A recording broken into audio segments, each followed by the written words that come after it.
جسے طرح چاہیں ان کو گمراہ کرتے رہے اور ان کو تباہ کرتے رہے.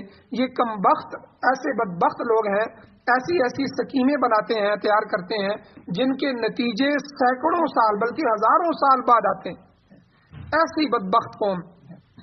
میں چند ایک منصوبے ان کے آپ کے سامنے رکھتا ہوں کہ انہوں نے آج سے 300 سال 400 سال پہلے مشورہ کیا کہ ہم دنیا کے سب سے تھوڑی قوم ہیں، یہودی سب سے تھوڑے ہیں، کیونکہ یہ تبلیغ نہیں کرتے، کسی کو یہودی نہیں بناتے، نہیں بننے دیتے، نہ اس کو آنے دیتے. اپنی نسل کو وہ انبیاء کی اولادیں سمجھتے ہیں اور ان کے بارے میں یہ عقیدہ ہے کہ ہم ہی خالص لوگ ہیں، باقی ساری انسانیت تو حیوان اور جانور ہیں جو انسانوں کی شکل میں ہماری خدمت کے لیے بھیجے گئے. ہم ان کو چاہیں تو تباہ کر دیں، ان کو چاہے خلاف ان کے سازشیں کریں، جو مرضی کرتے رہیں، ہمیں اجازت. اب انہوں نے پہلا مشورہ یہ کیا کہ آپ دنیا پر قبضہ کرنا چاہتے ہیں تو چند اقدام کریں. آپ یورپ میں ایسی یونیورسٹیاں بنائیں کہ پوری دنیا کا دماغ آپ کے پاس آئے گا. ہر ملک سے بڑے بڑے مالدار لوگوں، کیونکہ غریب بچہ تو پرائیویٹ اسکول بھی نہیں پڑھا سکتا، وہ تو سرکاری اسکول سے زیادہ فیس دے گا تو پرائیویٹ بھی دے دے گا. پرائیویٹ میں سے بھی جن کی 40 ہزار فیس ہے، 50 بیکن ہاؤس ہیں بڑے بڑے، ان میں تو سوچ ہی نہیں سکتے ہم. تو مالداروں میں سے بھی بہت سے مالدار وہاں جو ہے جاتے ہیں.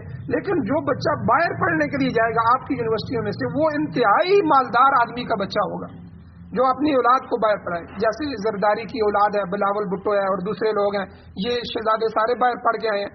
محمد بن سلمان ہے، یہ جو سلمان کا بیٹا ہے محمد، یہ بھی باہر پڑھ کے آیا ہے. دبئی کے امان کے جو شہزادے ہیں یہ بھی ان کی یونیورسٹیوں میں پڑھ کے آئے ہیں. یعنی یہ لوگ آپ کے پاس آئیں گے، یہ اپنی اولادوں کو آپ کے پاس پڑھائیں گے. اور یہاں آپ نے کیا کرنا ہے، ان کو تعلیم بھی دینی ہے، ساتھ ساتھ ان کو اپنا کلچر دینا ہے. اب یورپ کا کلچر کیا ہے؟ آزادی ہے، جہاں مرضی زنا کر سکتے ہیں، کوئی پوچھنے والا نہیں ہے. ٹھیک ہے، شراب پی سکتے ہیں، کوئی پوچھنے والا نہیں ہے، کوئی حکومتی پابندیاں نہیں ہے، جو مرضی کر سکتے ہیں. ہم جنس پرستی وہاں عام ہے، ہر ایک چیز کو قانونی حیثیت دی گئی، ہر برائی کو قانونی سرپرستی حاصل ہے. اب جب یہی وہاں پڑھتے ہیں تو پڑھنے کے ساتھ ساتھ یہ سارے کام کرتے ہیں. شروع سے ہی ایسے گھروں میں پیدا ہوتے ہیں جہاں عیاشی چل رہی ہوتی ہے، وہاں جاتے ہیں تو ان کی عیاشی کو آزادی مل جاتی ہے. اب پھر یہودیوں نے کہا کہ جب یہ بچے پڑھ کے یہاں سے جائیں گے اپنے اپنے ملکوں میں، یہی وہاں کے وزیر اعظم ہوں گے، یہی وزیر پیٹرولیم ہوں گے، یہی وزیر زراعت ہوں گے، یہی وزیر صحت ہوں گے. جو کام تم نے کرنا ہے تمہارا کام یہی کریں گے. آج پاکستان میں دیکھ لیں، اسلام ان کو اس طرح کھانے کو دوڑتا ہے کہ جیسے کوئی زہر ہے. کلمہ پڑھنا نہیں آتا. حالت یہ کتنی دفعہ آپ نے میڈیا میں دیکھا، سورہ اخلاص پڑھنی نہیں آتی، کلمہ پڑھنا نہیں آتا، لیکن اسلام کے بارے میں دشمنیاں کہ کیونکہ اسلام کے مزاج کے مطابق نہیں، ان کا مزاج نہیں بنا بلکہ اس کے مخالف بنایا گیا. اب ہمارے اوپر حکومتیں یہی خاندان کر رہے ہیں. یہ 10-20 خاندان ہیں جو کتنے سالوں سے، جب پاکستان بنا ہے تو 20-22 خاندان ہیں گنے چنے، یہ ہمارے اوپر حکومت کر رہے ہیں اور اسی طرح پورے ملک کو عیاشی کا اڈا بنانا چاہتے ہیں. یہ تو علماء کو آپ دعائیں دیں کہ وہ آگے سے رکاوٹ بن جاتے ہیں، ورنہ جن ملکوں میں علماء سرکاری ہیں، سعودیہ میں علماء سرکاری ہیں، بیت اللہ کا امام بھی سرکاری ہے، وہ آپ حکومت کے خلاف نہیں بول سکتے. حکومت نے کتنے کام کیے ہیں، کبھی بیت اللہ کے امام کو آپ نے دیکھا ہے کہ وہ بولا ہے؟ تو یعنی وہ سرکاری لوگ ہیں. اور ہمارے ہاں بھی جو سرکاری یونیورسٹیوں میں، سرکاری فیکٹریوں میں یا فوج کے اندر خطیب ہوتے ہیں، وہ سارے سرکاری ہوتے ہیں. وہ اپنے حکومت کے خلاف، چاہے حکومت سود کو حلال کرتی رہے، چاہے جو مرضی کرتی رہے، چاہے انہی سے آ کر سود کے اوپر دعا کرواتی رہے، وہ آئیں گے اور دعا بھی کریں گے، لیکن وہ نہیں بول سکتے، سرکاری جو ہے. تو یہ پاکستان کے علماء کو اللہ جل شانہ نے یہ آزاد رکھا ہے. آپ 10 روپے دیتے ہیں ایک رکشے والا شام کو مدرسے میں آ کر، یہ 10 روپے ان کو قبول ہیں لیکن حکومت کی 10 لاکھ قبول نہیں. تو یعنی مانگ مانگ کے آپ کے بچوں کو انہوں نے پڑھایا ہے اور مدارس کو آباد رکھا ہے. کبھی چمڑے آپ سے لیے ہیں، کبھی زکاتیں آپ سے لی ہیں، کبھی صدقات آپ سے مانگے ہیں کہ مدارس کو آباد کرو، ان بچوں کو پڑھاؤ. یہ آباد رہیں گے تو تمہارا ملک آباد رہے گا، تمہارا ایمان بچا رہے گا. تو یہ ورنہ یہودیوں نے جو ہے یہی کیا ہے. تو بہرحال ایک تو انہوں نے یونیورسٹیاں بنائی جن کے اثرات ہم دیکھ رہے ہیں. تو یہ 40 سال پہلے جو محمد بن سلمان جو کر رہا ہے، یہ آج نہیں کر رہا، یہ اچانک نہیں کر رہا. مسلمان ہے لیکن یہ ان کے ہاتھوں میں پڑھ کے آیا، ان کے ہاتھوں میں جو ہے بڑا ہوا ہے. تو ہمارے عمران خان کے بیٹے کہاں ہیں؟ وہ یہودیوں کی پرورش میں چل رہے ہیں، کل وہی عمران خان کی جگہ آ کے اپنی پارٹی سنبھالیں گے، 1-2 بیٹوں کے ادھر بیچ دیں گے. تو یعنی یہ لوگ، یہ خاندان آگے چلیں گے اور ہمارے اوپر حکومت کرتے رہیں گے اور ہم بھی بے وقوف بن کے انہیں کو آگ چلاتے رہیں گے. اور آج پاکستان کی اسمبلیوں میں وہ قانون منظور کروائے جا رہے ہیں، ختم نبوت پر سودے بازی کی جا رہی ہے، قادیانیوں کو آگے لایا جا رہا ہے. تو بہرحال یہ یہودیوں کی سازش تھی جو میں نے یہاں ذکر کی. اسی طرح انہوں نے ایک سازش اور کی، اقوام متحدہ بنائی، ساری قوموں کو ایک جگہ جمع کر لو، باندھ لو، پھر کوئی تم سے باہر نہیں نکل سکے گا، جو فیصلہ ہوگا ان کا یہی ہوگا.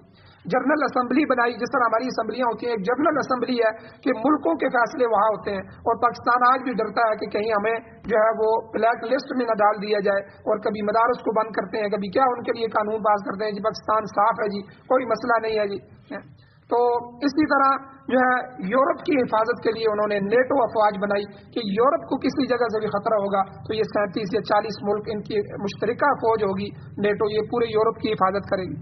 اسی طرح انہوں نے عالمی بینک بنایا کہ ایک بینک ایسا ہو جو عالمی ہو، ساری دنیا کے مسلمان شہزادے، بڑے وزیر اعظم، ان کی غلط رقم جو ہے بلیک منی وہ ساری ادھر آئے گی، اور یہی ہم ملکوں کو قرضہ دے کے اس سے سود وصول کریں گے اور پوری دنیا کی معیشت کو ہم اپنے قبضے میں کریں گے. اور وہی کیا ہوا ہے انہوں نے، ہمارا ہی پیسہ ہمیں دے رہے ہیں.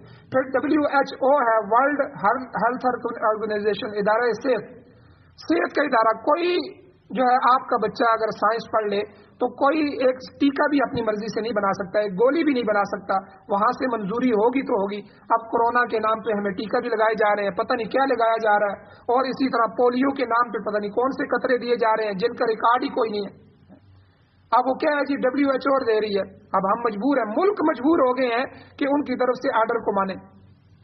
اور اسی طرح عالمی خبریں ہیں، BBC وغیرہ، دوسرا تیسرا، یعنی جو عالمی خبر ہوگی اس کے بارے میں جو ہے ہم کہتے ہیں گویا کہ قرآن و سنت کی بات ہے، اتنی پختہ بات. تو یہ سب دجال کی کفریہ قوتیں ہوں گی جو دجال کے لیے تیار کی گئی ہیں. دجال آنے والا ہے اور اس میں جو ہے ایمان کی حفاظت بہت ضروری ہے. اس لیے میں آپ سے گزارش کرتا ہوں، آج کے درس سے یہی ثابت ہے کہ اللہ کی کتاب کو سینے سے لگائیں، اللہ کے نبی کی صورت سیرت کو، کردار کو سینے سے لگائیں، اور کامیابی اسی میں ہے، ورنہ ایمان بھی خطرے میں پڑا ہوا ہے. اللہ جل شانہ سے دعا اللہ ہمیں عمل کی توفیق عطا فرمائے. آمین. الحمدللہ رب العالمین، والعاقبۃ للمتقین، والصلاۃ والسلام علی رسولہ النبی الأمی الکریم. اللهم ربنا آتنا فی الدنیا حسنۃ وفی الآخرۃ حسنۃ وقنا عذاب النار. رب اغفر وارحم وانت خیر الراحمین. یا اللہ ہماری کمیوں کو صحیح کو معاف فرمائے. یا اللہ قرآن و سنت کو سننے، سمجھنے، عمل کرنے اور اس کی اشاعت کرنے کی توفیق عطا فرمائے. یا اللہ قرآن و سنت کو بطور آئین، بطور دستور، بطور ضابطۂ حیات ہمیں ہمارے پیارے ملک میں اور پوری دنیا میں یا اللہ اس کا غلبہ عطا فرمائے. یا اللہ سارے باطل نظاموں کو ختم فرمائیے. یا اللہ ہمیں اپنا نظام عطا فرمائیے. امارت اسلامیہ شریعہ خلافت راشدہ کا قیام نصیب فرمائیے.